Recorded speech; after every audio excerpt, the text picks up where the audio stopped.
옛날에 그런 말 들어보셨어요? 40이 넘으면 본인 얼굴에 책임을 져야 된다. 굉장히 철학적인 그런 의미인 것 같은데, 원장님, 보통 40, 50대 분들이 고민인 것 중에 하나가 주름이랑 마리오넷, 심술보 이런 것들이잖아요. 굉장히 그걸 많이 없애려고들 하시던데 보통 그런 환자분들 많이 오시나요? 거의 주로 오시는 분들이죠. 이 얼굴에서 주름 중에서 이제 하관이라고 하면 이제 입 아래, 코 밑이죠. 코 밑으로 생기는 주름 중에 큰 주름, 대표적으로 팔자주름하고 입가주름이라고 하죠. 마리오넷이라고 하는 입가주름 때문에 고민되셔서 오시는 분들이 많죠. 오늘은 이 마리오넷 주름이나 심술보 이런 것들을 없앨 수 있는 방법에 대해서 얘기를 해보려고 하는데, 심술보랑 마리오넷 주름 이런 거 왜 생기는 거예요? 그때 제가 한번 말씀드렸잖아요. 노화의 특징 3가지 기억나세요? 커짐, 꺼짐, 얇아짐. 네, 맞습니다. 그런 것들 때문에 나타나는 증상인데, 특히 팔자주름 같은 경우는 젊은 분들도 있긴 해요. 우리 코 옆으로 이렇게 내려오는 이 주름이잖아요. 볼과 입술의 경계가 되는 주름인데 이게 점점 길어지는 거죠. 자세히 보시면은 이 코 옆이 꺼져요. 코 옆 부분이 꺼지는데 여기는 지방층이라든지 지방층을 포함한 그 연부 조직 자체도 조금 작아지면서 꺼지는 부분도 있지만, 연령대가 더 올라가시면 60대 이상이 되시면은 골격 자체도 작아지면서 여기가 좀 더 꺼짐이 심화가 되죠. 그래서 이제 팔자주름이 우리 깊어진다 그러죠. 또 아래쪽으로 길어지거든요. 길어지다가 보면은 이어지는 분도 있고 안 이어지는 분도 있긴 하지만은 마찬가지 비슷한 이유로 해서 입꼬리에서 이렇게 내려오는 주름, 마리오넷이 생기죠. 멀리서 보면은 팔자주름이 이렇게 턱 아래까지 이어지는 것처럼 보이잖아요. 굉장히 뭔가 나이 들어 보이게 하는 큰 주름이다 보니까 이런 것들에 대한 고민이 많으시죠.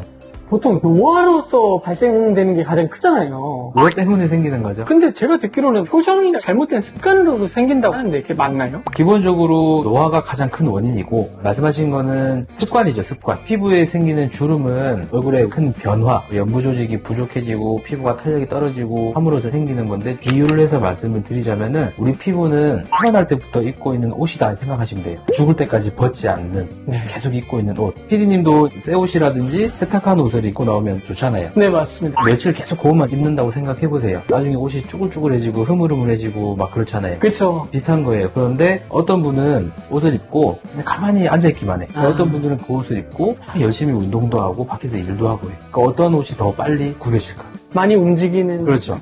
피부도 마찬가지예요. 잘못된 습관, 예를 들어서 턱을 괴고 있다든지 찌푸린 인상을 계속 짓고 있다든지 그런 습관들에 의해서 피부가 이제 아예 자리를 잡는 거죠. 마리오넷 같은 경우는 입꼬리가 처져 보이시는 분이 계시잖아요. 선천적으로 그런 모양이신 분도 있지만 이게 사실은 되게 후천적인 부분이 강하거든요. 나도 모르게 대부분 주변에 이제 중년분들, 아저씨들, 아버님들 보시면은 입꼬리 이렇게 내려가 있어요. 스트레스 받으시잖아.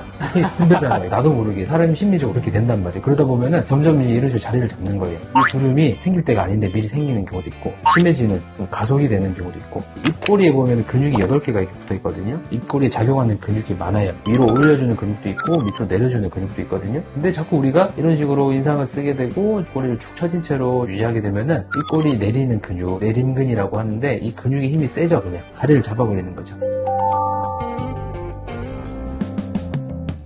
평상시에 습관적으로 근육을 좀 풀어주는 거예요. 어떻게 풀어주면 되겠어요? 반대로? 그렇죠. 항상 입꼬리를 올려준다. 쉽게 말씀드리면 잘 웃으시면 돼요. 스트레칭을 하실 때도 입꼬리 내리는 있는 부위를 이렇게 좀 마사지를 자주 해주시면 여기 있는 근육의 긴장도가 많이 풀리겠죠. 어깨도 항상 움츠리고 있는 상태로 유지하게 되면은 승모근이 커지잖아요. 어깨가 두툼해지고 어깨도 말리고 하잖아요. 이게 습관이거든요. 근육은 항상 그렇게 힘을 주는 상태로 굳어버리기 때문에 얼굴도 마찬가지. 이 부분 스트레칭을 좀 해주시고 자주 웃으시면 됩니다. 옛날 그 어르신들의 말이 틀림이 없네요. 자주 웃고 다니면 선해진다. 옛날에 그런 말 들어보셨어요? 40이 넘으면 본인 얼굴에 책임을 져야 된다. 굉장히 철학적인 그런 의미인 것 같은데, 40이라고 하면 우리가 인생의 어떤 시점, 중년으로서의 어떤 시점이 넘어서는 그런 시기잖아요. 그때까지 본인이 어떻게 살아왔나, 어떤 태도로 살아왔나 이런 게 얼굴에 드러난다. 이런 표현인 것 같아요. 평상시에 잘 웃으시는 분들은 아무래도 이제 이렇게 처져 보이는 이런 인상이 아마 덜하겠죠. 아까 그런 말도 아마 이런 것까지 포함한 의미가 아닌가 생각이 드네요.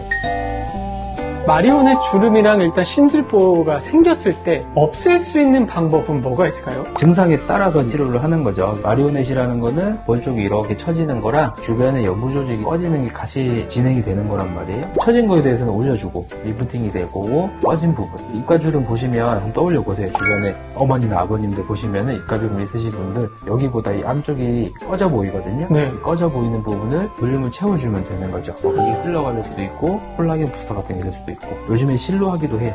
세럼실 여러 개 넣어서 이걸로 볼륨을 주는 경우도 있거든요. 심술보랑 마리오넷 주름 없애는 게 기본적으로 원장님이 말씀하신 대로 땡기는 약간 리프팅. 그렇죠. 리프팅이 가장 근본적인 치료죠. 환자분들 오시면 내가 심술보가 고민이다, 입가주름이 고민이다 앉으셔가지고 공통적으로 하는 행동이 있으시거든요. 이렇게 되고 싶다, 손으로 막 당기세요. 그렇게 하는 게 리프팅인데 효과 측면에서는 아무래도 안면 거상 수술이 가장 큰 효과가 있겠지만은 후유증이라든지 다운타임이라고 하죠. 회복 기간이 필요하기 때문에 신중히 고려를 하셔야 되고, 기계 시술로는 대표적으로 초음파 리프팅, 세라나 뭐 슈링크 같은 게 있을 수도 있고, 아니면은 실리프팅. 효과 측면에서 보면은 안면 거상, 실리프팅, 그 다음에 기계 시술, 초음파 리프팅 순서가 될 것 같아요.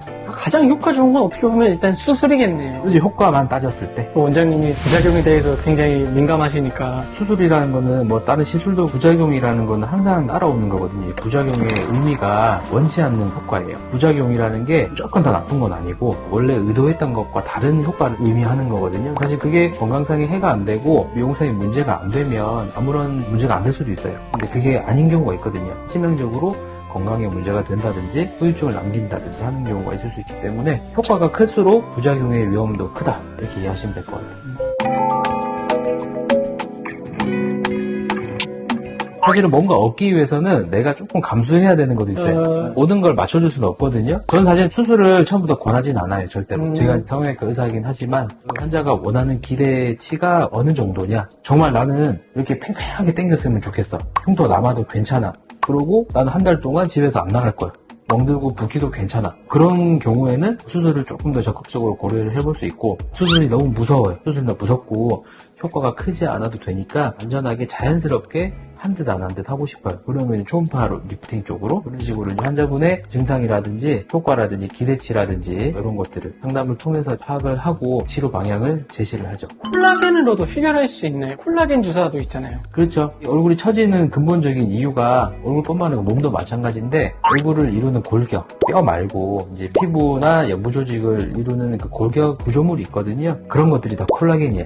그런 콜라겐이 부족해지면 인대라든지 연부 조직의 탄력이 떨어지기 때문에 이렇게 처지는 거란 말이에요. 근데 그런 걸 보충을 해줌으로써 어느 정도 효과는 기대해 볼 수 있죠. 특히 꺼짐에 대한 거, 꺼져 있는 거에 대한 것들은 콜라겐 부스터 같은 것들로 치료가 잘 되는 편이라서 그런 쪽으로 치료를 많이 받으시는 것 같고, 생각보다 효과도 만족도도 높으신 것 같고. 그러면 콜라겐이 효과가 있는 게 노화가 됐으니까, 재생력이 떨어졌으니까 그 재생력을 촉진시켜서 그런 건가요? 보충을 해주는 거죠. 처져 있는 건데 주사를 맞는다고 이 재생력이 올라가면은 그게 땡겨지는 건가요? 실제로 리프팅 효과가 직접적으로 크진 않고요. 아까 말씀드린 꺼져 있는 부분, 이런 부분들을 채워줌으로써 개선이 되니까 리프팅이 된 것처럼 보이기도 하죠. 예를 들어 이제 심술보가 너무 진행이 많이 되신 분들, 턱선까지 이렇게 내려오신 이런 분들 같은 경우는 사실은 그것만으로는 되게 부족하죠. 치료 효과를 예상을 하고 이분한테 이런 치료를 했을 때 어느 정도 효과가 있겠다라는 것을 인식을 시켜드리고 환자분 충분히 이해를 하고 그런 상태에서 치료를 진행해야지, 무작정 이 치료가 좋다고 해서 뭐 주배력이 좋아요 해서 다 할 수는 없는 거죠. 심술보나 마리오네트 때문에 스트레스 받아 하시는 환자분들에게 마지막으로 한 말씀 해주신다면 뭐가 있을까요? 사실은 노화라는 게 어쩔 수가 없잖아요. 자연스러운 섭리 과정인데 자연스러운 노화 과정이라고 해도 그게 달갑지는 않잖아요. 이거는 어느 정도 치료를 받느냐에 따라서 충분히 개선을 할 수 있는 부분이거든요. 여러 가지 치료가 있는데 연령대별로 다르긴 하세요. 40, 50대처럼 마리오넷 같은 주름이 보이기 시작하는 그런 연령대 같으면은 뭐 콜라겐 부스터,